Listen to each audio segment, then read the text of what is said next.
What's up, everyone? My name is Sydney, and this is my first ever post on this account.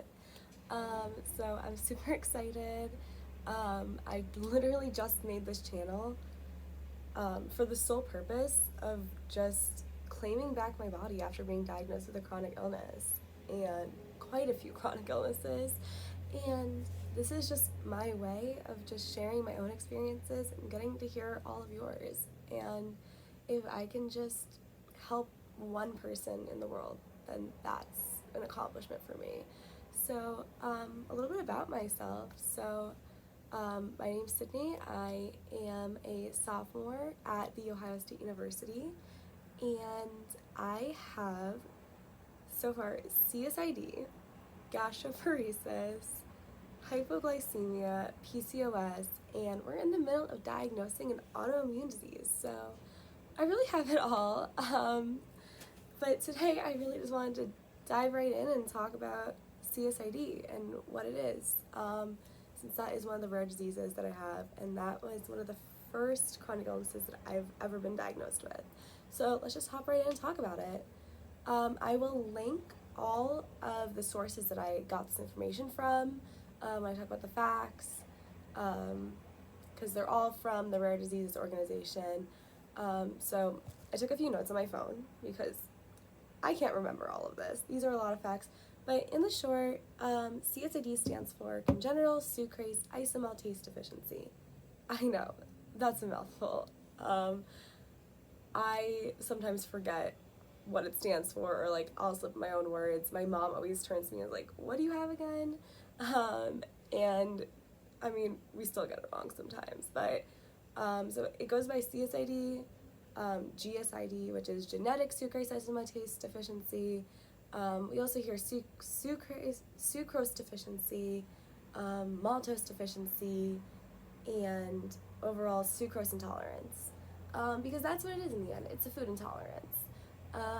So according to the Rare Disease Organization, CSID is defined as a rare inherited metabolic disorder characterized by the deficiency or absence of the enzymes sucrase and isomaltase. Sucrase is what digests sucrose, which is table sugar, so it's frequently found in things like cakes, cookies, a lot of fruits, some vegetables. Most foods and spices have sucrose in it.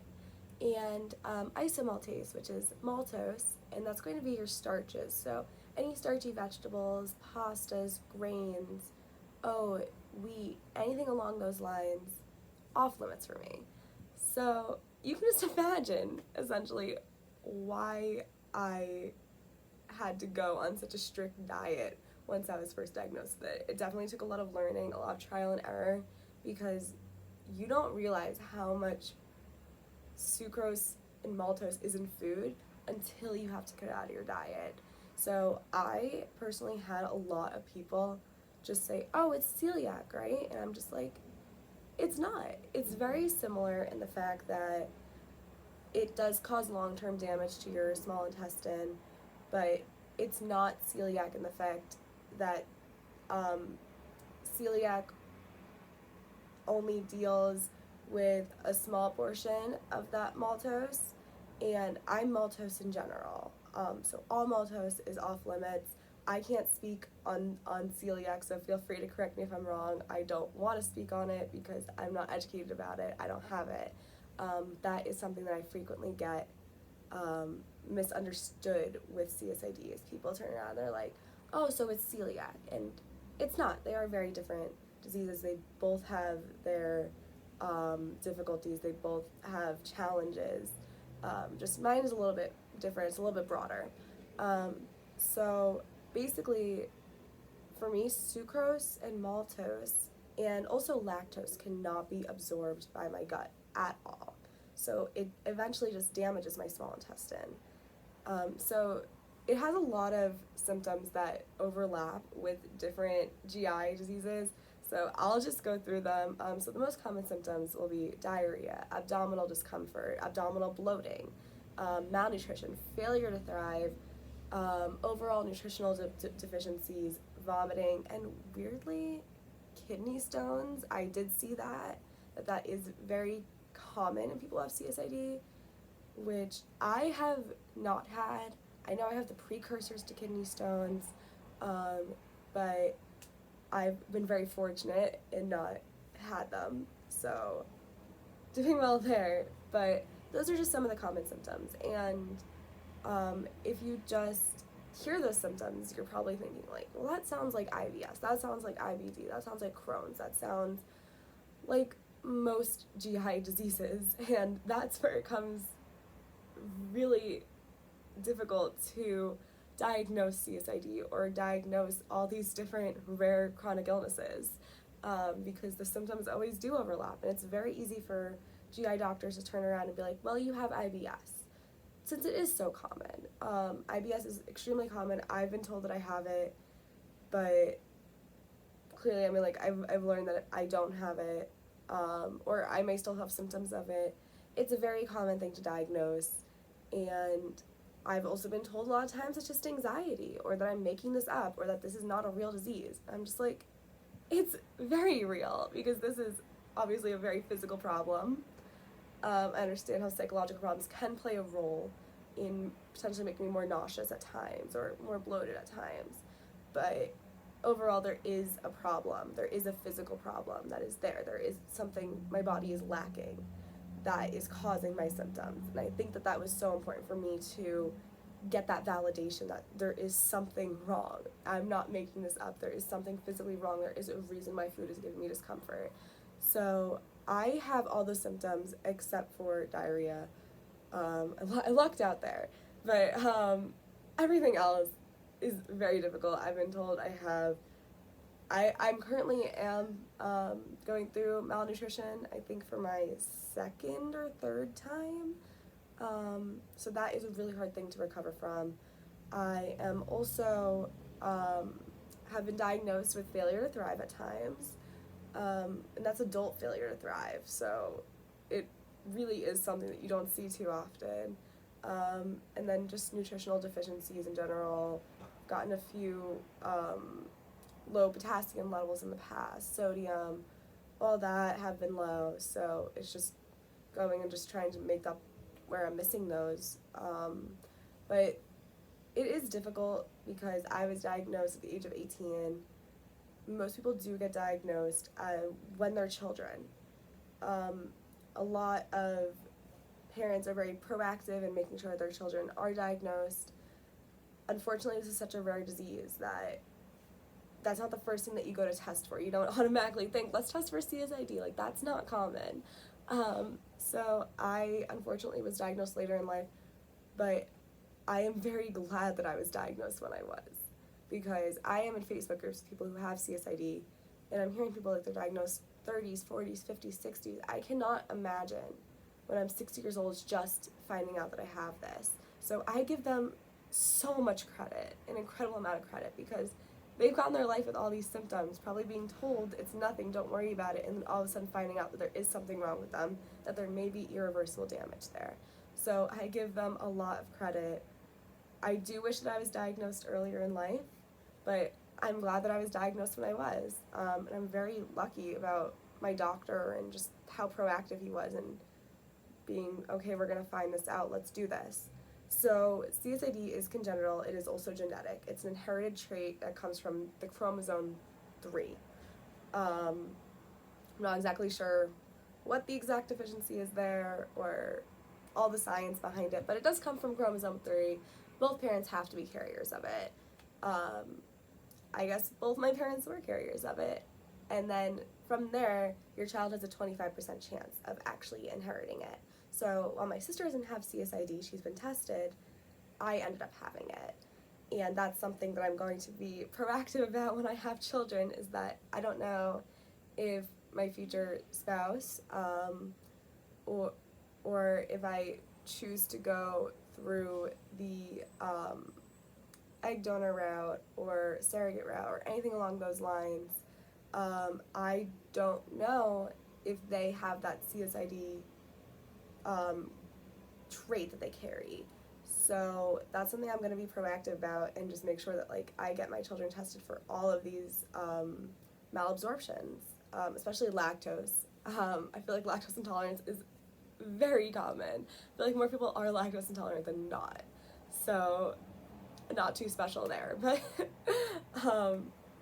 that is something I definitely want to make sure that my children get tested for in the future, because again, like starting at an earlier age, when you go all your life eating sucrose, maltose, and lactose, with, you know, presumably no problems, and automatically just cutting that all out of your diet, it's very detrimental on your mental health and on your physical health too. I mean, I was tired all the time. My body was addicted to sugar.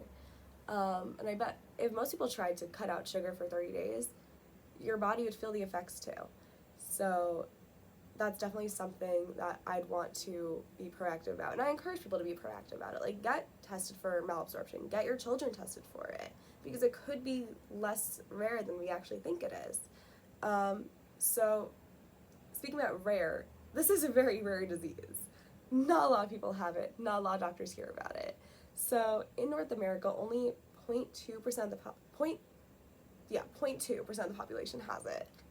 And it's most commonly seen in, I apologize if I butcher the name of this tribe, but it's the Inuit population in Greenland and Canada. So 10% of them have it. I am not part of that population. I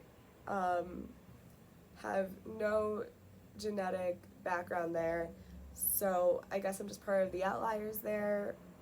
I mean, no one in my family I know has it, so it is very rare occurring. It is a recessive gene, so I mean, it is very rare, and that's why we don't really have a lot of information about it, and that's one of the reasons why I want to make this video, is because I'm like, we need more education about it. You know, there's not a lot of education. A lot of people are suffering in silence. A lot of people are not getting tested for it because they don't know what it is. Like, more people will go and get tested for Crohn's or colitis or something like that, because that is just more common than CSID. And rather than people being misdiagnosed, being just told they have IBS, I think it's so important just to go and just get tested for malabsorption. I mean, testing is incredibly easy. I got tested for everything within a week. I got tested for sucrose, maltose, lactose, and fructose in a week. And one form of testing is a little bit more intensive. It's a little bit more reliable at times. It's the endoscopic way of doing it. So they do an endoscopy, biopsy the small intestine, biopsy the stomach, and look for those deficiencies within the actual microvilli of the intestines. I did not have that done. My doctor ordered a at-home sucrose breath test. So what that involved was I took home this little kit. It looked like 23andMe or Ancestry. I read through the directions, drank this glass of water with like a sugar mixture in it, and then before that I breathed into a tube. You have this little straw and like you breathe into a tube, and then the next thing I did was I waited 30 minutes, breathed into the tube again, waited another 30 minutes, breathed into the tube, and another 30 minutes, breathed into the tube, put it in the thing, sent it off to a lab, prepaid, and just waited.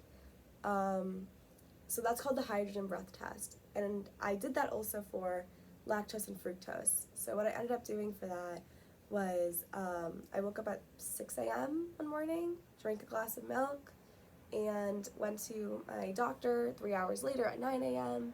and breathed into a tube, and results came back 5 seconds later. You're supposed to blow under a 10. I blew a 14. And then I did the same thing for fructose. I had a Sprite at 6 a.m. in the morning, and then went in 3 hours later, breathed into the tube. You're supposed to have less than 10 again. I breathed a 9. So I was not fructose intolerant, which I am so blessed about, because if I was fructose intolerant, I would be more limited than I am now. So I am very happy about that.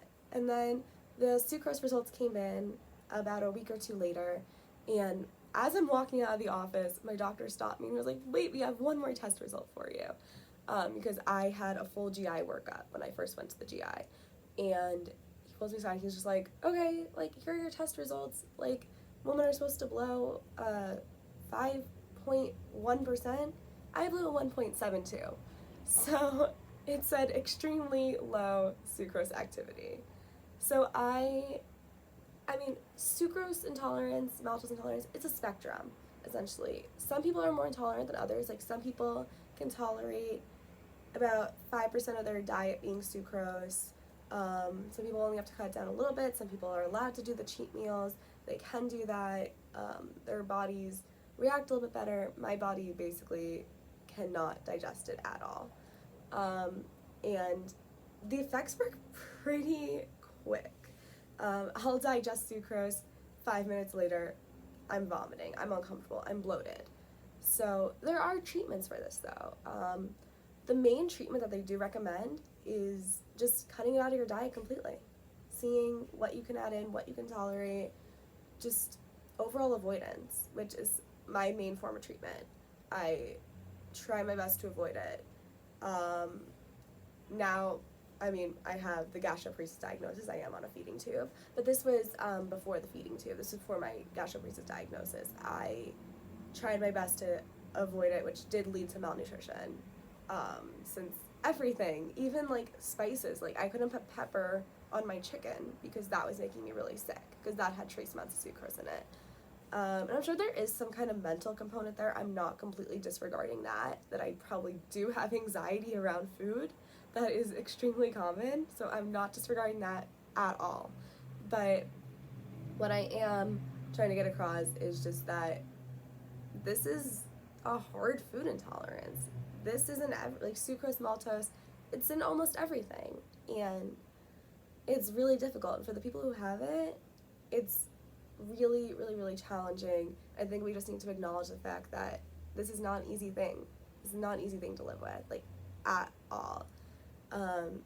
And we're a very small population, and I really want to spread that message. But another treatment before I forget is this medication called Sucrade, and Sucrade is an enzyme, a liquid enzyme that gets dissolved into water or milk or baby formula, and you take it right before you're about to ingest sucrose. It does not work for maltose, unfortunately, but it does work for sucrose. So you take that right before you're about to ingest it. It works for 30 minutes. A lot of people have success on it. A lot of people don't. It's really up there. It's really up in the air about that. Unfortunately, a lot of insurances do not cover it. I am incredibly lucky. My insurance has covered it. I pay $5 every 3 months for it. I am trying my best to acknowledge the fact that even though I do have these really challenging disorders, a lot of problems with disability, there are things that I'm really lucky about. And one of those things is that my insurance covers Sucrade. My insurance will cover going to doctor's offices. My insurance has been very helpful in all of this, in covering stuff. And I am so blessed about that, because a lot of people don't have that opportunity. I'm listening to a lot of stories of people who are saying that their Sucrade is not being covered by insurance, and that's a few $1,000 medication. That's not something that most people can afford. Paying like $3,000 every 3 months, that's not realistic for a lot of people, and that's where my heart goes out to them. And that's where we are thankful about these rare diseases organizations that do help people pay for Sucrade. And that's something that I really also want to bring awareness to, is the fact that insurance does not cover everything sometimes. Some people do not have health insurance. Some people are on Medicaid. Some people are on Medicare. That's not covered. Or some people do have insurance, but they have to fight all of this. And when you're already going through having a disability and you're already going through all of this pain, having to go through insurance and having to deal with all of that makes situations so much worse. So my heart really does go out to them, and if you watching have that same problem, my heart goes out to you. And I will also link resources for rare diseases organizations that do help cover illnesses and what insurance will not pick up, because I think that everyone deserves healthcare. I think everyone deserves to have that help because we didn't choose this life. I didn't choose to have this deficiency. I didn't choose to have chronic illness. It happens. It's something that, some people are born with, some people acquire. It's something we have to work through. But if finances is one of those things that is making it harder, then I want to spread awareness for that and try and help as best as I can. So thank you so much for watching. I'm hoping to post at least once a week on this channel. So I just want to go ahead and just share body positivity, my stories. I want to hear your stories. Go ahead and follow me on TikTok at Sydney Eds, Instagram at Chronically Sydney. So just reach out to those channels, and I hope to see you all soon. Thank you.